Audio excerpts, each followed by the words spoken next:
Bismillahirrahmanirrahim. Assalamualaikum warahmatullahi wabarakatuh. Al-Fatihah ila ruhi sayyidina wa habibina wa syafi'ina Rasulillah Sayyidina Muhammad Abdullah sallallahu alaihi wa ala alihi wa ashabihi wa azwajihi wa dhurriyyatihi anna Allah ya'ni darajatihim fil jannah wa yanfa'una bi asrarihim wa anwarihim wa ulumihim wa fahdihim wa barakatihim bid dini wa dunya wal akhirah wa ja'aluna min hisbihim wa yarzuquna mahabbatahum wa yatawafana ala millatihim wa yahshurna fi zumratihim bil afiyatin wa salamatin lahumul fatihah. A'udzu billahi minasy syaithanir rajim. Bismillahirrahmanirrahim. Alhamdulillahi rabbil alamin arrahmanir rahim maliki yaumiddin. Iyyaka na'budu wa iyyaka nasta'in ihdinas siratal mustaqim siratal ladzina an'amta 'alaihim ghairil maghdubi 'alaihim waladdallin. Amin. Bismillahirrahmanirrahim. Nawaitu ta'alluma wa ta'lima wa tadhakkura wa tadhkira wa naf'a wal intifa'a wal ifadata wal istifadata wal hissa ala tamasuki bi kitabillahi wa sunnati rasulillah sallallahu alaihi wasallam wa du'a ilal huda wa dilalata alal khairi ibtigha'a mardatihi wa qurbihi wa thawabihi wa husnil khatimah ma'al lutfi wal afiyah wa salahil aqibah. Bismillahirrahmanirrahim. Alhamdulillahi rabbil alamin bihi nasta'in ala umuri dunya waddin wa salatu wassalamu ala rasulillah sayyidina wa habibina wa syafi'ina wa maulana Muhammadin sallallahu alaihi wa ala alihi wa sahbihi ajma'in. Amma ba'du. Qala musanniful kitab Hadratus Syekh Sa'id bin Armiyah rahimahullah wa ghafar lahu wa liwalidayhi wa nafa'ana bihi fid dharain. Allahumma aftah qulubana futuhal arifin bi hikmatika wansur alaina bi rahmatika ya arhamar rahimin. Ila an qal. Sampai apa kita? Hah?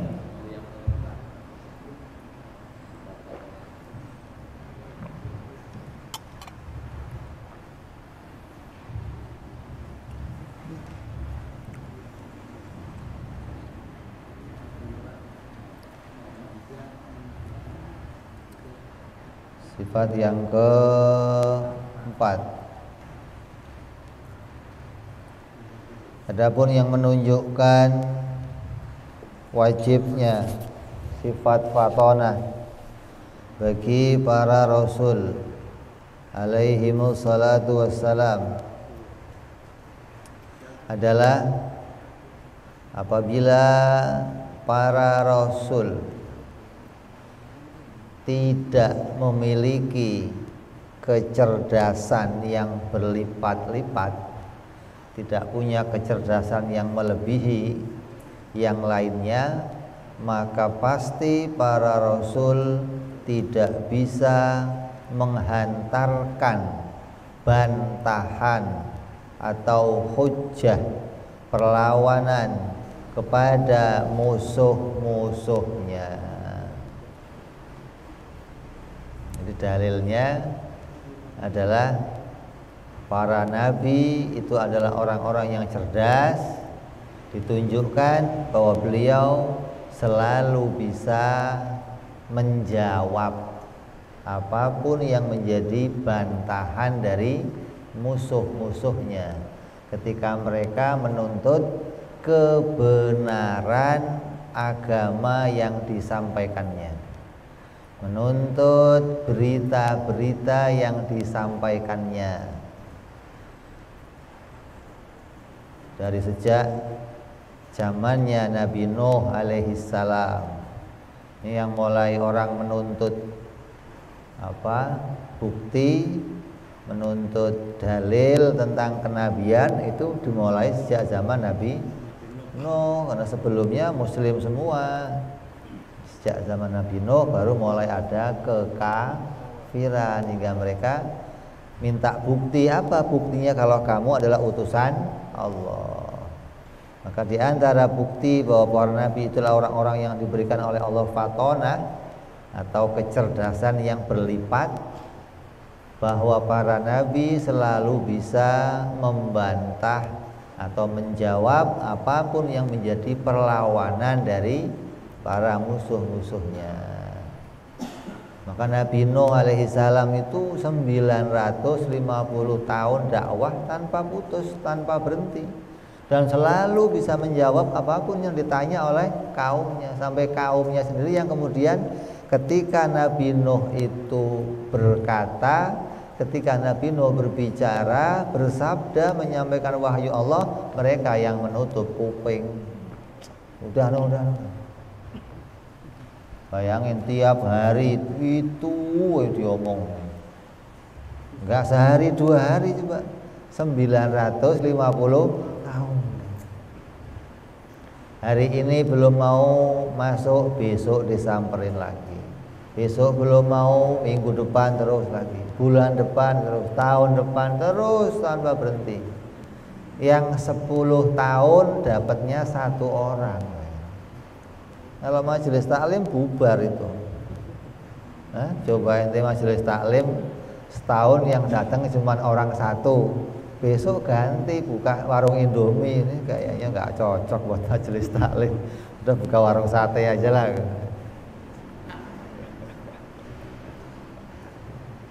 Nabi Nuh nggak begitu, dan beliau adalah orang-orang yang cerdas, artinya selalu bisa membantah hingga kaumnya ini nggak bisa menolak. Ketika mereka menolak ajakan Nabi Nuh karena hawa nafsunya, karena mereka tidak cocok dengan apa yang menjadi kesenangan kaumnya pada masa itu.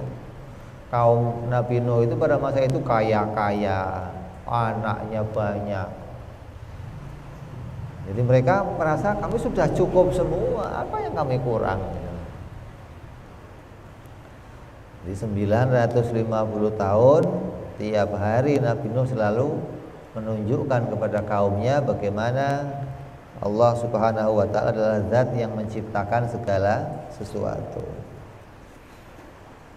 Kemudian sampai kepada nabi-nabi setelahnya, Nabi Allah Musa alaihissalam, Nabi Sulaiman, Nabi Dawud, terus pada orang sampai Nabi Isa, dan mereka menyampaikan berita-berita dari Allah dengan sebuah kebenaran dan dengan bukti yang cerdas sehingga tidak bisa dibantah.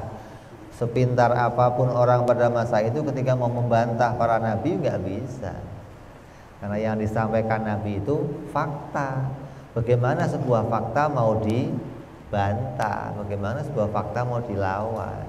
Ini yang ditampilkan oleh para nabi yang menunjukkan mereka adalah orang-orang yang cerdas. Apa bukti dalam Al-Quran yang menyatakan bahwa para nabi itu oleh Allah dikaruniai kecerdasan? Allah berfirman untuk baginda kita Nabi Muhammad SAW, firman Allah, wajadilhum billati hiya ahsan, dan jawablah mereka dan bantahlah mereka Muhammad kekasihku dengan bantahan yang baik. Artinya Nabi diperintahkan oleh Allah untuk menjawab apa yang menjadi bantahan-bantahan atau ketidaksetujuan orang-orang Arab jahiliyah ataupun orang Yahudi ataupun orang Nasrani kepada kenabian Nabi Muhammad sallallahu alaihi wasallam. Semuanya terjawab, semuanya terbantahkan. Artinya ketika mereka menuntut bukti tentang Tuhan itu Esa, kata mereka, Muhammad, kamu menyampaikan Tuhan itu Esa, sedangkan kami menyembah Tuhan itu banyak.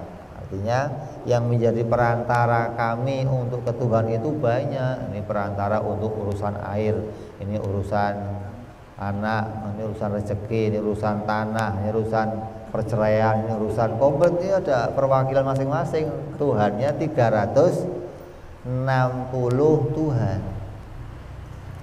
Di setiap waktu mereka berganti perantara.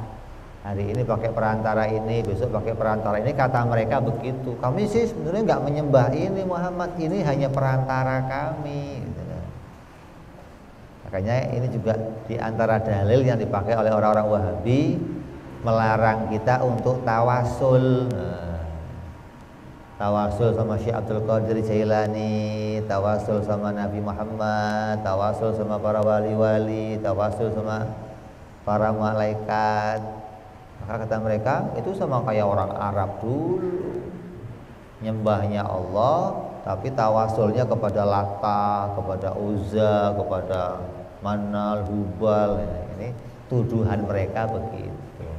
Tapi kan nggak demikian. Kalau orang-orang Arab, mereka memang tidak mengenal Allah Subhanahu wa ta'ala. Apa yang dijawab Nabi ketika mereka bertanya seperti itu? Kata Nabi memberikan perumpamaan sebagaimana dalam Al-Quran. Kata Nabi, coba kamu pikir, kalau ada orang punya tuan, masa itu kan yang banyak itu budak. Masa itu ada penjual belian budak, masih ada, sekarang udah nggak ada. Kalaupun ada sekarang budak itu harganya triliunan. Zaman Nabi aja miliaran harganya. Satu budak itu harganya miliaran. Kalau ada seorang budak, dia mempunyai 2 tuan. Satu budak punya 2 tuan. Ada lagi satu budak, dia punya 1 tuan. Hidupnya enak yang mana? Kenapa?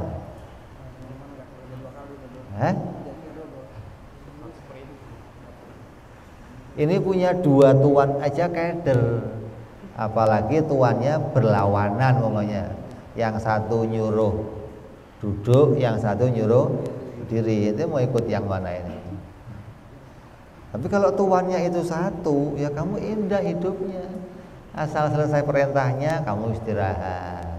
Dipanggil lagi kamu datang, selesai istirahat. Lah kalau perintah kamu kok tuannya 2, baru istirahat dari tuan yang sini panggil.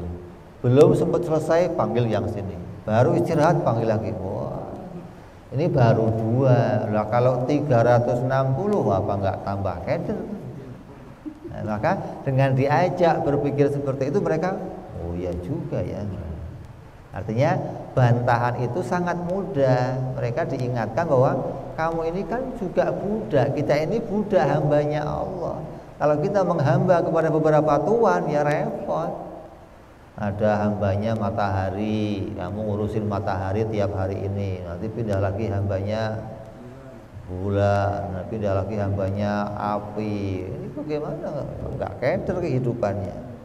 Maka Nabi mengingatkan seperti itu kepada mereka. Ini diantara hujah-hujah. Jangankan Nabi, sahabatnya Nabi itu juga cerdas.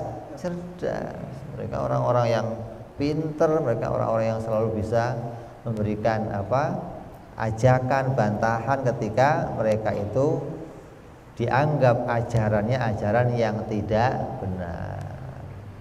Nah, kalau sekarang kok ada orang yang masih meragukan tentang kenabian Nabi Muhammad SAW, ini aneh.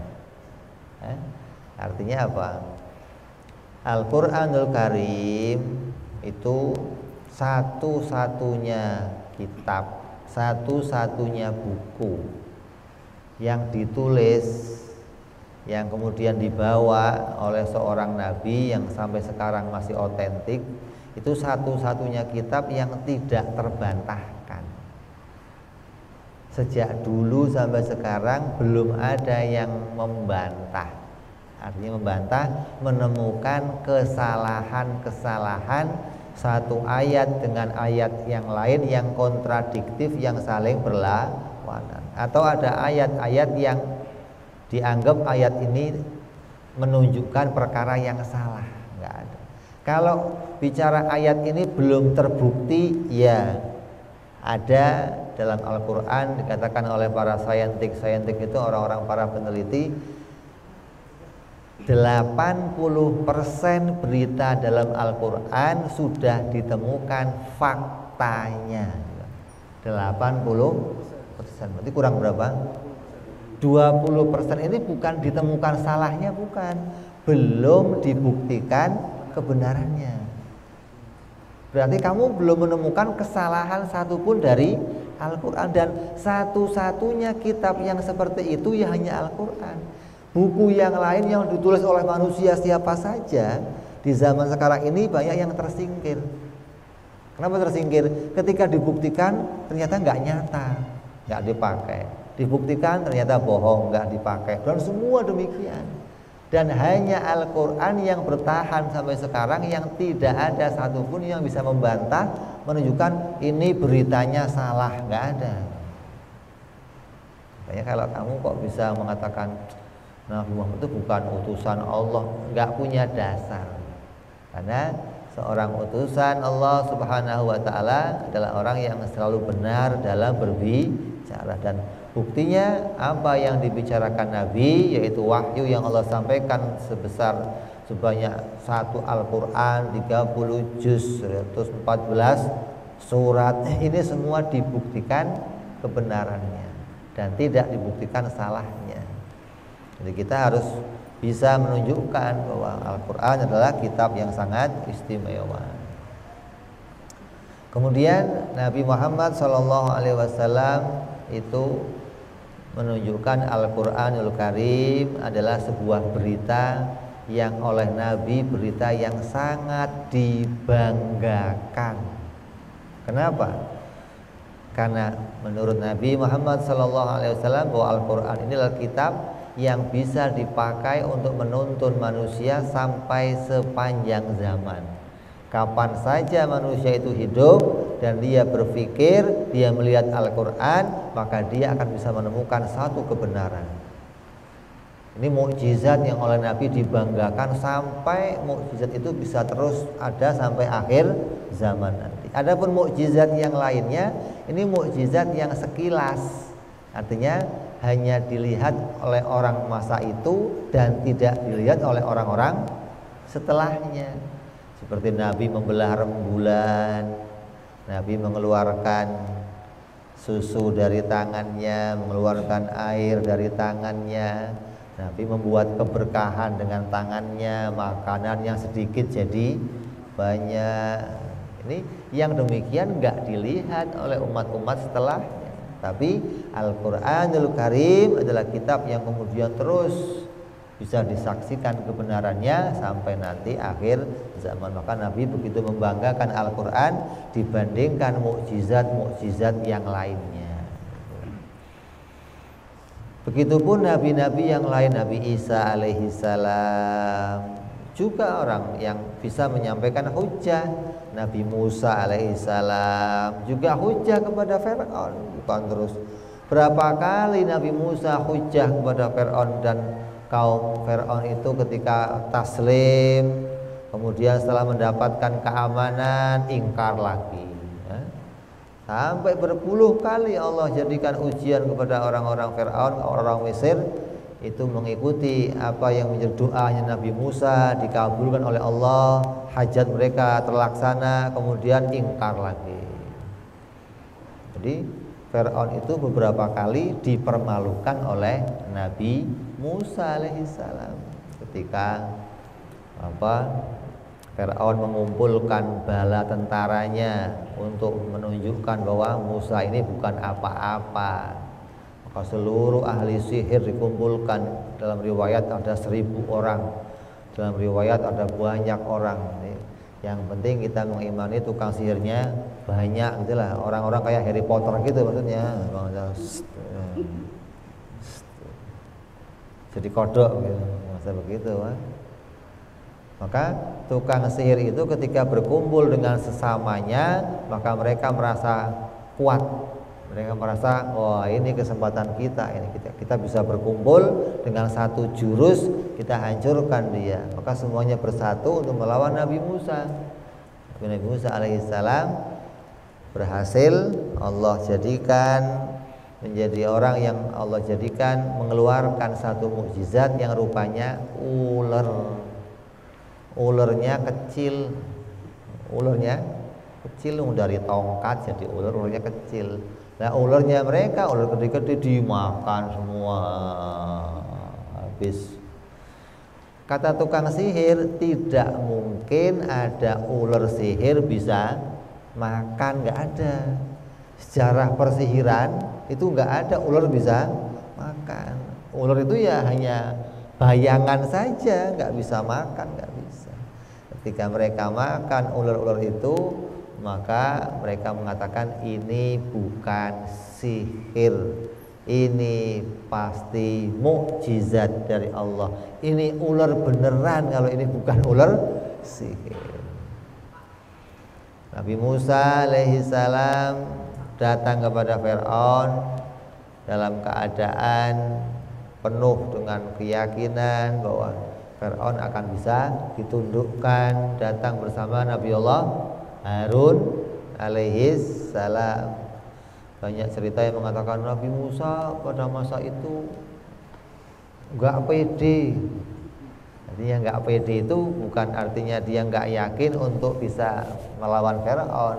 Tapi Nabi Musa itu masa itu terjerat satu kasus pembunuhan yang kemudian kasus itu melemahkan hujahnya Nabi Musa.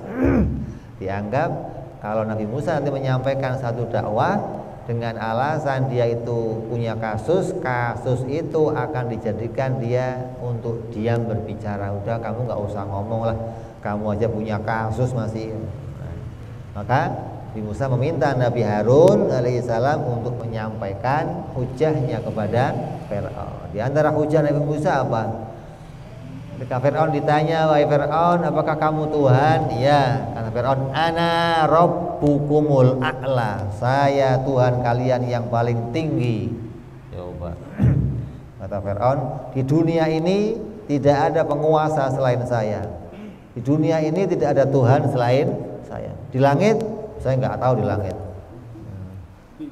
Bingung dia, saya nggak pernah ke langit. Kata Fir'aun, kata Nabi Musa apa?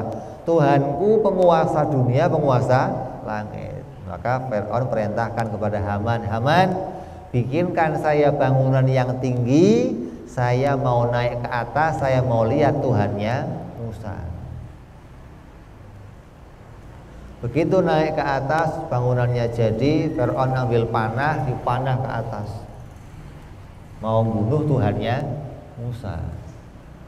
Itu panahnya balik, panahnya ada darahnya, bingung dia, kok panahnya ada darahnya. Oh, Tuhannya Musa sudah saya bunuh. Buktinya mana nih? Panahnya sudah keluar darahnya. Itu Fir'aun. Jadi tidak bisa menerima apa yang menjadi ajakan Nabi Musa karena hawa nafsunya yang membanggakan dirinya, menganggap dirinya adalah paling berkuasa. Ketika ditanya oleh Nabi Musa, Fir'aun, apa kamu itu Tuhan? Iya, saya Tuhan. Kalau memang kamu Tuhan, saya mau tanya lah, bapak kamu dulu Tuhannya siapa, Fir'aun? Mau ngomong, saya juga Tuhannya, aneh. Masa ada Tuhan kok bikin bapaknya, maksudnya bapak bikin anak. Kalau memang kamu itu yang masih anak-anak ini jadi Tuhan, bapak kamu, kakek kamu, moyang kamu Tuhannya siapa? Ya Tuhan yang lain lagi. Oh berarti Tuhan ada banyak kalau begitu. Maka hujah itu membantah Fir'aun bahwa dia tidak bisa mengakui dirinya sebagai Tuhan. Maka dengan hujah itu sebagian pengikut Fir'aun masuk ke dalam agama Islam. Kemudian berpikir, oh iya juga ya, Fir'aun ini bukan Tuhan. Kalau dia Tuhan, bapaknya terus Tuhan juga dong.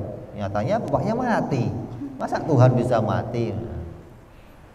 Maka Fir'aun dikalahkan oleh Nabi Musa alaihissalam dengan Allah jadikan dia tenggelam ke laut dan seluruh bala tentaranya semuanya tenggelam, gak tersisa, gak muncul lagi.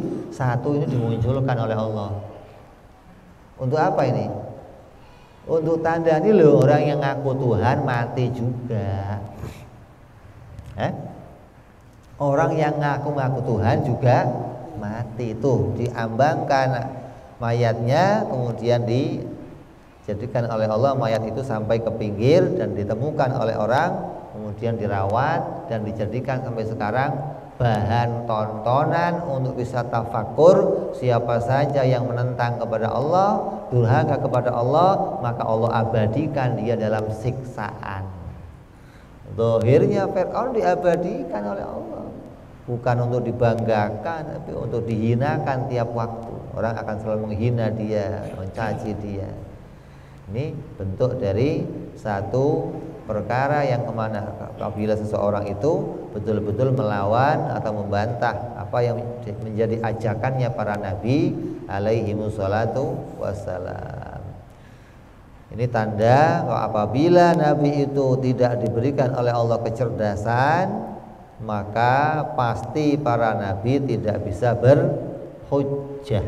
Tapi nyatanya para nabi itu semuanya berhujjah atau selalu bisa membantah apa yang menjadi tantangan atau pertanyaan dari musuh-musuhnya. Siapa musuhnya para nabi? Ya para orang-orang kafir, para orang-orang yang tidak beriman kepada Allah Subhanahu wa ta'ala. Sampai orang-orang Yahudi itu paling seneng ngetes nabi untuk menunjukkan ini orang pinter apa enggak, dites. Ketika ngomong Nabi Allah Dawud, Nabi Muhammad mengatakan Nabi Dawud itu nabi. Orang Yahudi tertawa, mana ada Dawud itu nabi, Dawud itu raja bukan nabi. Jadi mereka itu selalu ingin bikin pertanyaan yang nabi itu nggak bisa jawab atau salah untuk menjawab. Tapi nyatanya nggak pernah demikian, selalu terjawab oleh Nabi Muhammad SAW. Hingga orang-orang Yahudi, orang-orang Nasrani tidak bisa mengatakan ente ini salah, ente ini ngawur, ente ini nggak benar, nggak pernah. Apapun yang Nabi katakan itu selalu ditemukan fakta. Nabi tunjukkan bagaimana Nabi cerita tentang sapi betina yang disembelih. Orang-orang Yahudi, kok kamu kok ngerti Muhammad? Ya ngerti, gimana sih? Kamu belajar dari siapa? Kok ngerti cerita masalah sapi betina? Nabi cerita masalah Ashabul Kahfi, bingung dia. Oh, ini yang rahasia kok dia tahu? Padahal dia nggak pernah ketemu sama siapa-siapa, nggak pernah belajar sama siapa-siapa, tapi Nabi mengerti. Nabi Isa alaihissalam usia beberapa hari digendong sama ibunya, bicara, saya adalah hamba Allah dan saya diutus oleh Allah, maka saya disuruh membacakan kembali Taurat dan Injil. Maka Allah sampaikan, Nabi Isa sampaikan ketika masih kecil, dibacakan bagaimana Injil, bagaimana Taurat. Orang-orang Nasrani bingung, ente kok bisa ngerti? Belajar dari mana kamu? Dari perut ibu saya. Mau ngomong apa ya? Ada madrasahnya di situ kan? Perut itu. Artinya Allah jadikan Nabi Isa punya pengetahuan dikala masih di perut ibunya. Artinya oleh Allah memorinya sudah diisi langsung, nggak kayak kita keluar kosong memorinya blank. Nabi Isa enggak, para nabi begitu keluar diisi memorinya oleh Allah. Sudah enggak pakai belajar lagi kayak Nabi Adam lah. Wa 'allama Adamal asma'a kullaha. Allah mengajarkan kepada Nabi Adam semua nama-nama. Kira-kira Nabi Adam pakai sekolah. Ini gelas, ini piring, ini karpet, begitu. Yang diketahui Nabi Adam itu seluruh nama apa saja di dunia Nabi Adam tahu. Hingga ketika Nabi Adam turun ke dunia sudah nggak pangkling lagi, tahu oh ini air, oh ini tanah, oh ini rumput, oh ini batu, oh ini, mereka sudah benar. Nabi Adam tahu itu. Jangan dikira nggak ngerti. Nabi Adam sudah bisa membaca. Maka anak-anak Nabi Adam juga diajarkan membaca pada masa itu. Tulisan pertama yang bagus, kaligrafi, mulai ada zamannya Nabi Allah Idris alaihissalam. Jangan dikira tulisan pertama itu dari Mesir. Itu yang ditemukan, dipahat di batu, ada prasastian. Kalau nulis sudah sejak zaman Nabi-Nabi sudah diajarkan. Bagaimana menjahit baju, bagaimana ilmu astronomi, bagaimana perbintangan, itu diajarkan semua nabi-nabi. Bukan terus, wah dulu mah nggak ngerti apa-apa, pada bodoh-bodoh, primitif. Primitif apa? Yang primitif itu monyet itu primitif. Apa namanya itu? Homo soleonsis apa itu? Begitu dah, itu manusia purba, itu primitif. Kalau manusia nggak ada yang primitif. Ketika mereka berjumpa dengan para nabi, maka mereka semua diberikan oleh Allah ajaran, pendidikan, hingga mereka jadi manusia yang baik, manusia yang beradab, tahu tentang teknologi. Walaupun masa itu belum ada sarana yang memadai, cara nulisnya ya belum kayak sekarang pakai pulpen bagus ya belum. Bagaimana cara ngerti perbintangan ya nggak kayak sekarang pakai teropong. Tapi sudah diajarkan bagaimana caranya menghitung nih waktu, bagaimana bulan, bagaimana, mereka sudah tahu itu. Bagaimana cara menghitung masuknya waktu sholat, habisnya waktu sholat, itu sudah diajarkan oleh mereka. Jangan dianggap itu baru ditemukan waktu kemarin, nggak bisa. Ya, itu kecerdasannya para nabi-nabinya Allah. Nabi Nuh bisa membuat kapal, coba.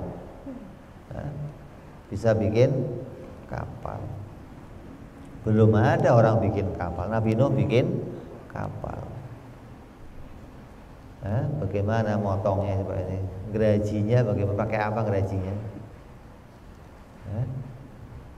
Kapalnya bisa rapih begitu. Dibikin dari satu pohon. Kalau itu mau bikin kapal, ini mau bikin lemari dari satu pohon, ini butuh pohon yang gedenya luar biasa. Ini kapal dibikin satu pohon. Nabi Nuh, Allah tunjukkan kecerdasannya. Orang-orang pada masa itu kalau lihat Nabi Nuh bikin kapal itu pada cemberut. Nuh ini udah tambah gila, jadi atas gunung kok bikin kapal. Padahal itu tanda Nabi Nuh adalah orang-orang yang fatonah, mengerti tentang keadaan-keadaan yang akan datang. Ini tandanya yang terakhir adalah bahwa Nabi oleh Allah diberikan kecerdasan, terbukti bahwa mereka adalah orang-orang yang bisa berhujah atau membantah para musuh-musuhnya. Kemudian yang berikutnya ada pun yang menunjukkan jaiznya sifat kemanusiaan yang ada pada para rasul. Bahwa para rasul itu semuanya bangsa manusia, bukan bangsa malaikat, bukan ketuhanan. Buktinya apa kalau mereka manusia? Buktinya adalah terlihat pada diri mereka sifat-sifat kemanusiaan seperti makan, minum, tidur, lapar, kawin, kerja. Ini semua sifat-sifat manusia. Tidak ada malaikat makan, minum. Tidak ada Tuhan kok makan, minum, tidak ada.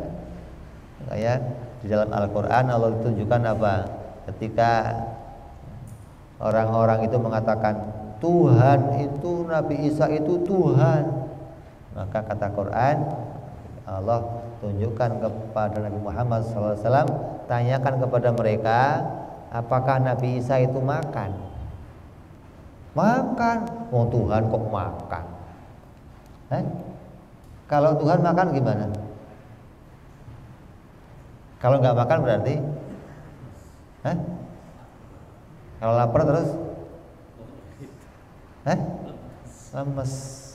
Begitu Tuhan tolong bikin ini, nanti saya lemes. Tuhan tolong mukjizatnya dong, saya lemes. Masa ada Tuhan kok lemes nggak makan, gimana sih? Jadi Quran cuma membantah sedikit doang. Coba cerdasnya Nabi Isa, cerdasnya Nabi Muhammad SAW ketika disuruh membantah Nabi Isa itu bukanlah Tuhan, bukan bangsa malaikat, bukan bangsa ketuhanan, hanya ditunjukkan dengan satu hujah, apa dia makan? Dia makan, itu tandanya manusia. Tandanya dia lemah, kalau nggak makan lapar, kalau lapar dia akan sakit, kalau sakit dia bisa mati, itu tandanya manusia namanya. Ya, jadi apa? Buktinya apa? Para rasul itu bangsa manusia, terlihat sifat kemanusiaan pada diri mereka, makan, minum, bayi, nangis, dilahirkan. Ini tandanya kemanusiaan, bukan bangsa malaikat. Malaikat dilahirkan enggak? Malaikat terciptanya bagaimana? Iya, bahannya cahaya. Jadinya gimana prosesnya? Nggak pakai proses, jadi saja. Dikatakan di singgasana Allah itu, di arsy itu, di dalamnya terdapat pintu. Yang tiap-tiap pintu yang banyak itu, tiap hari Allah jadikan masuk ke dalamnya 70.000 malaikat yang nggak keluar lagi. Tiap hari masuk untuk tunduk dan tasbih kepada Allah terus. Seberapa gedenya tempatnya, munculin dari mana? Insya Allah aja jadikan, pokoknya kun fayakun ya jadi, selesai. Nggak pakai alat, nggak pakai bantuan, nggak pakai sarana, nggak pakai sebab, maka jadi. Jadi para nabi itu bukanlah bangsa Tuhan, bangsa ketuhanan, sebagaimana tuduhannya orang-orang Nasrani dan tuduhan orang-orang Yahudi. Kata orang Yahudi, Uzair itu anaknya Allah.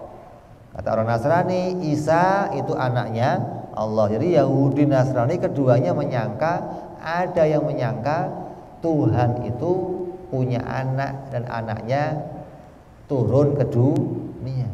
Tuhannya di langit, anaknya turun ke dunia. Kenapa? Udah terakhir sudah diutus nabi-nabi yang lain nggak pernah berhasil, terakhir saya utus anak saya sendiri. Ini kebangkatan udah. Artinya ini yang jadi pemahaman mereka tentang hingga diutusnya anak Tuhan ke dunia, karena dipahami demikian. Kita menolak itu, bahwa tidak mungkin apabila dia punya sifat ketuhanan dan berkumpulnya dengan sifat kemanusiaan, sifat yang baru berkumpul dengan sifat yang kodim, bisa enggak? Sifat yang tidak berawal berkumpul dengan sifat yang berawal, enggak bisa. Allah itu zatnya kodim, sifatnya kodim. Tuhan itu kodim, sedangkan kita itu kudus, maka enggak bisa ada sifat manusia itu kok dia punya sifat ketuhanan, ini mustahil. Dan juga mereka bukan sifat malaikat. Kata orang Arab, wah masa kamu nabi? Nabi ya mesti enggak kawin dong, enggak makan kayak malaikat, itu baru jadi nabi. Ini orang-orang Arab menganggap kalau memang Allah mengutus nabi harus dari bangsa malaikat, enggak boleh bangsa manusia yang masih makan, masih minum. Nah kalau Allah mengutus nabi dari bangsa malaikat gimana? Boleh enggak? Ya boleh saja. Allah boleh saja mengutus utusan dari mana saja. Wa arsala alaihim tayran ababil. Dan Allah mengutus kepada mereka burung-burung ababil. Utusan Allah ababil itu. Malaikat Jibril disebut rasul, rasulun amin. Utusan yang jujur, utusan yang lurus. Tapi apabila Allah mengutus rasul kepada kita dari bangsa malaikat, maka para malaikat hanya bisa memberikan komando, hanya bisa ngasih teori, nggak bisa praktek. Kamu kalau makan begini nih makannya, tangannya begini nih, makan. Nah gitu, malaikatnya nggak bisa praktek. Begitu ada orang yang sakit, mau tahu caranya sholat, kata malaikat, caranya begini nih, dia nggak bisa praktek. Begitu kawin nggak bisa praktek, begitu mau usaha nggak bisa praktek. Nanti ketika orang itu mau kencing, cebok nggak bisa praktek. Tapi ketika diutus manusia, maka Nabi sempurna menyampaikan ajaran agama kepada kita. Karena di samping Nabi menjalankannya, di samping Nabi mengasih teori, caranya Nabi juga mempraktekannya dengan sempurna. Dan tidak ada yang lebih sempurna praktek dalam agama kecuali prakteknya Nabi Muhammad SAW. Caranya sholat, cara yang terbaik. Caranya haji, cara yang terbaik. Caranya iman kepada Allah, cara yang terbaik. Ini makanya diajarkan langsung oleh seorang utusan dari bangsa manusia. Jadi Allah tidak mengutus seorang utusan dari bangsa malaikat, dan tidak diberikan kepada mereka sifat-sifat ketuhanan, karena mustahil ada manusia kok diberikan sifat ketuhanan. Ada kodim, sifat kodim diberikan kepada barang yang kudus, ini mustahil. Jadi terlihat sifat-sifat itu pada diri para nabi. Akan yang lihat para nabi adalah para sahabat-sahabatnya. Artinya orang-orang yang hidup dan berjumpa dengan para nabi. Maka mereka orang-orang yang berjumpa dengan para nabi, mereka menyaksikan semua sifat-sifat kemanusiaan pada diri mereka. Lalu apa yang mereka lihat, apa yang mereka pahami dari perjumpaan dengan para nabi, kemudian disampaikan berita itu kepada orang-orang setelahnya dengan menyampaikan berita secara mutawatir. Apa itu mutawatir? Mutawatir apa? Mutawatir itu berita yang didapati oleh banyak orang. Jadi satu hadis, satu berita, yang hadis ini diberitakan oleh banyak orang, gitu loh. Sampai lebih dari 4 orang, lebih dari 5 orang, maka jadilah hadis itu hadis mutawatir. Ada hadis namanya hadis ahad. Hadis ahad itu yang mendengar Nabi ngomong cuma 1 orang itu, gitu loh. Waktu Nabi ngomong yang dengar cuma 1 orang, namanya hadis ahad. Hadis ahad ini nggak bisa untuk akidah, karena akidah hadisnya harus mutawatir, yang semua orang itu mendengarkan Nabi ngomong itu. Nggak boleh hadis ahad jadi akidah, nggak boleh. Bisa saja nanti orangnya bohong, orangnya menipu. Ini hadis ahad. Hadis yang kita dengar tentang keadaan Nabi namanya hadis mutawatir. Yang bagaimana? Yang semua orang yang melihat Nabi, jumlahnya berapa itu? Terus banyak. Sahabat Nabi ada berapa? 124.000 sahabat. Dan semuanya itu melihat Nabi. Di orang-orang yang banyak melihat Nabi itu kemudian menyampaikan kepada orang-orang setelahnya, dan berita itu sampai kepada kita saat ini. Jadi berita yang disampaikan banyak orang itu namanya mutawatir. Artinya apa? Berita yang tidak lagi diragukan kebenarannya. Ya, kita berhenti sebentar, kita masuk Isya, kita dengarkan adzan Isya. Fadhal.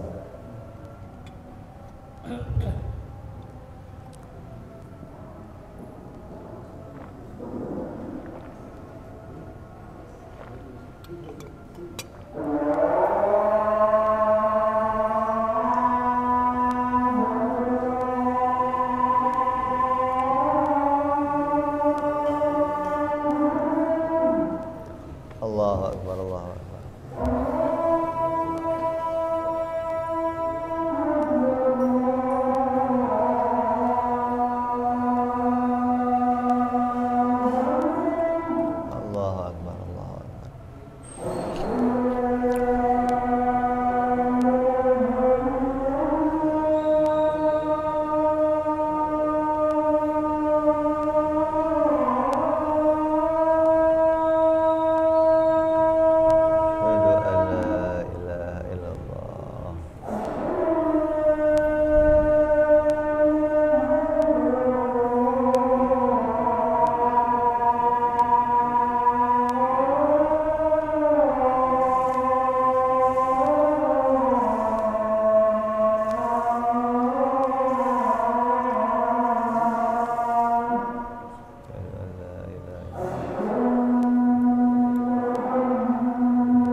wasallam. Allahumma rabb hadhihi ad-da'wati tammah salatil qa'imati sayyidina Muhammadul wasilatu wal fadilah wa syarafa wa darajatal aliyatir rafi'ah wa dul maqamal mahmud alladhi wa'ada ya arhamar rahimin.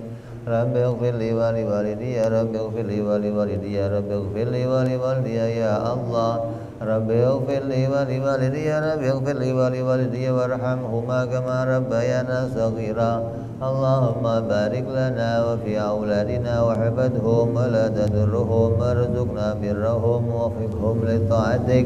Allahumma barik lana wa lahum fil hal wal ma'al wal iyal bi jahi kabiril muta'al wa sallallahu ala sayyidina Muhammadin wa ala alihi wa sahbihi wasallam. Alhamdulillahi rabbil alamin. Kita teruskan sedikit ya. Jadi dalil dari sifat fatonah adalah Nabi bisa menghujjah kepada musuh-musuhnya. Dalil dari sifat kemanusiaan yang terjadi pada para nabi adalah bahwa mereka dilihat pada diri mereka sifat-sifat bangsa manusia oleh orang-orang yang berjumpa dengan mereka. Dan yang berjumpa itu menyampaikan lagi kepada orang-orang setelahnya dengan jumlah yang banyak. Bukan satu orang, dua orang doang yang lihat ini, yang lihat ribuan orang menyampaikan kepada orang-orang yang setelahnya. Maka selesailah pembicaraan tentang sifat-sifat para rasul beserta dalilnya.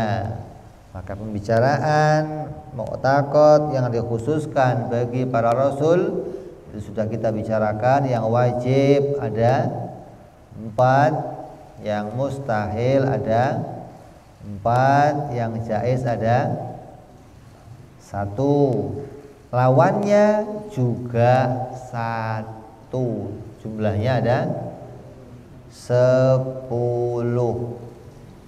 Ini 10 ini adalah yang harus kita imani, yang berkaitan dengan sifat-sifat para nabi dan rasul, yaitu sifat yang wajib, yang mustahil, dan yang jaiz. Maka ini harus kita pegang, harus kita pedomani, harus kita i'tiqadkan sebagai sifatnya seorang utusan.